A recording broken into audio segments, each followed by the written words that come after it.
That's not a plan. I mean, this guy, I don't know what his military experience is, but that's a political statement. This is a policy difference between me and the White House. I disagree completely with what he's saying. That was Congressman Jack Murtha yesterday taking aim at presidential advisor Karl Rove. Notice the dig at Rove's lack of military experience. Translation, if you didn't serve, you don't get to make war policy, and you certainly don't get to disagree with former Marines like Jack Murtha. A fair standard? Here to debate that, Air America host Rachel Maddow already shaking her head You're preemptively. Already spinning. I'm not spinning it. In fact, I like Jack Murtha in a lot of ways. I agree with him on, he's pro-lifer, he's pro-military. I mean, I don't hate Jack Murtha at all.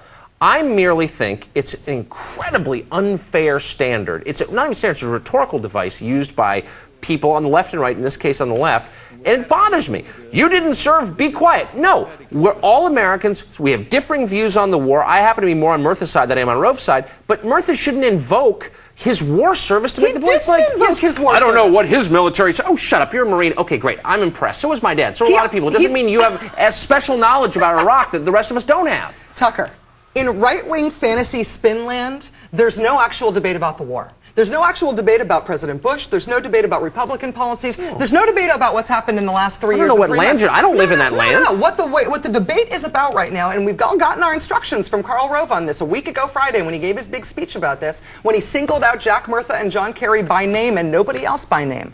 The debate, according to right-wing spin Fantasyland, is supposed to all be about Jack Murtha. And you know what? The strategy of picking on Democrats with combat experience and calling them cowards in order to get a rise out of them politically works. It's not about the war.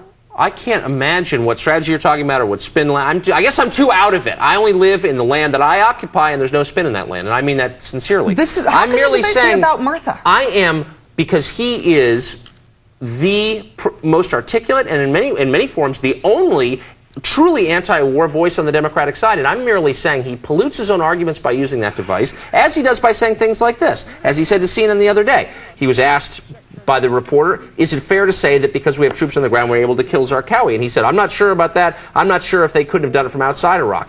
I think that people like Jack Murtha and people who are against the war hurt themselves when they end up becoming blinded by their hatred to the point where they can't recognize that Iraq is a mistake, but there are some good things about it, such as killing Zarqawi. Nobody is saying that Zarqawi being dead is a bad thing. Karl Rove, in that speech a week ago Friday, which is what Murtha was responding to, said that if Jack Murtha had his way, Zarqawi would still be alive. Basically saying the Democrats would prefer that Zarqawi still be alive.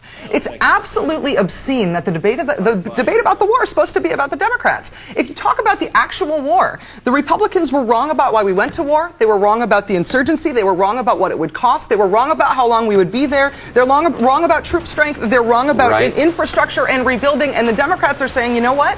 It's time for a plan to get out of there because the Republicans have been wrong about everything. Which is what? See, this is the point. I don't support the Republican policy in the war. I didn't vote for Republicans in the last election as a result of it. I'm not carrying their water. If you want to take their place, you have to come up with something better. That's right. They haven't. They're pathetic. What? Actually, they don't deserve. I'm serious. They don't deserve to win this election as bad as the Republicans have been because their alternative on the war, it doesn't exist. Tucker, the debate about the war is not about the Democratic Party. The debate about the war is about the war. What's the Republican plan on the war? It's stay the course. We've been wrong about everything so far, so let's stick with it. I don't support it, but it makes sense. It is a point of view. There is no Democratic alternative. We have been wrong about everything. We're going to stick with it. The Democrats are saying, let's get a plan to get the troops home. Most Americans agree with that. To make the debate that somehow the Democrats are crazy for putting that forward is spin. I'm not saying they're crazy for putting it forward. I'm saying they haven't put it forward. And when they do, and we're unfortunately out of time, Rachel, when there is a Democratic plan that the Democratic leadership agrees on,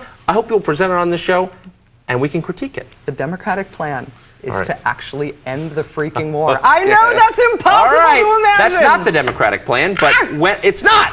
We'll debate it in the future. Rachel Maddow, thank you. Thank you, Tucker. Coming up, Condoleezza Rice warns